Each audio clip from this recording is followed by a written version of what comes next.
He's Dennis Scott here on the Rich Eisen Show. How you doing, Dennis? Rich, it's a pleasure to be on here. It's a long time since I spoke with It you. has So been. I'm excited to chat with you. How are you, my friend? I am doing great because look. I remember. I don't remember the last time we spoke, but I remember covering you, and I remember Stuart loving you because you had the same last name, and I remember him loving calling your highlights when you're shooting threes because you had the same last name, and So I've obviously have been thinking about you for a long time, essentially covering you. And since then, I've been watching you. You remember, I'm a huge NFL fan, so watching you on NFL Network and doing all your stuff, I'm super excited for you as well. So what's your team in the NFL? Dallas Cowboys. I'm diehard. I'm one of those guys that were born and raised in the DMV, but I didn't like the Redskins, so I'm a diehard Cowboy fan. And yes, we are rebuilding right now. So don't inoculate yourself from the Cowboy struggles by just admitting them straight out. So why didn't you go Redskins then, Dennis? Well, I just think as a kid, when you growing up in the 70s and early 80s, you had to take a pick of wearing a nose to be a hog, or Right. being, having personality and having some flair. So my personality gravitated more to the Cowboys, and my older brother gravitated to the Redskins. That's the only two times we don't speak a year. And now, Witten having left the Cowboys to go to the booth, what's been your challenge, I guess, that you've been able to handle so well to go from playing to talking about it? It hasn't, Rich, to be honest with you, and to listen. The biggest, I guess, challenge is letting the guys know, my peers, know that I'm going to be honest. And I know exactly what you're going through on a daily basis. I'm not the beat writer. I'm not coming to find the story or what you and your wife did or how many kids you have or how many cars you have. I'll let other people worry about that. I'm trying to find the meat and potatoes to let the people know why you're so good at what you do, or help people understand why you're struggling right now. Or, for instance, people are always calling me now about Ben Simmons. I've already spoke with Ben. I've already spoke with his agent, Rich Paul. There will be a time where he and I will try to get together and work on his shot, but you don't work on your shot in the middle of the playoffs. You keep playing your game, and then in the offseason, you work on things of that nature. Well, I mean, is that what you thought he struggled the other night with his famed 1-point performance, that he was thinking too much? Is that what you're saying, Dennis? No question about it. It's when guys like Donovan Mitchell, he's so transparent and honest. When he struggled the other night, he admitted, I was thinking too much. I need to play my game. His game is attacking, scoop layups, shooting threes. Now, Ben Simmons, what made you the number one pick? Attacking, you're running one-hand shots, playing your game. You worry about the things you cannot do in the offseason, not in the middle of the playoffs. Dennis Scott here on the Rich Eisen Show. What's the fix for the Raptors, other than just getting LeBron to retire? But that's not going to happen. What's the fix here? Oh, it's so funny.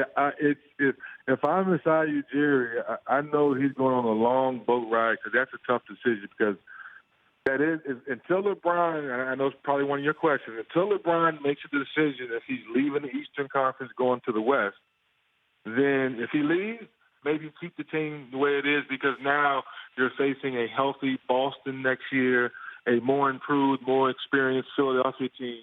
Or do you say, DeMar DeRozan and Lowry, you've been together long enough, it's time to mix you guys up and trade somebody? When you bring up LeBron there, Dennis, I receive a little bit of criticism that I see anytime I talk about it on this show from the Twitterverse, which happens. That's another time. That's July 1st. That right now there's something going on, and for anybody to bring up the decision that he's going to have to make in a couple of months is just stirring up the pot. All that said, why in the world would LeBron go to the Western Conference? And why would he go to, in all honesty, to a Lakers team where he's just one of many GOATs? He's now in the GOAT pasture, where that's how he would have to be measured by, unless he wants to go to the Clippers, where that would be a completely new piece of ground that he could build up like he did for the land in a way in Cleveland. Without being from there. But why would he do that? You're touching on something, Rich. You're touching on something. No, everything you just said, you're right on point. If I was LeBron, and for your listeners, the Clippers make more sense than anything, because now you're sitting down, you're saying to yourself, I'm teaming up with Jerry West, the logo, one of the brightest minds ever in basketball as far as putting the team together. Let's not forget, Jerry West was part of the brain trust that helped turn around the Golden State Warriors. Contract runs out, then he goes to the Clippers because he and Ballmer are on the same page now. So now Jerry West is helping Ballmer make better basketball decisions. There's no knock on Doc Rivers. We all love Doc Rivers. But Ballmer said, Doc has done what he's done. Let me go get one of the best minds ever in the game that helped me get to this next level, which is trying to win a championship.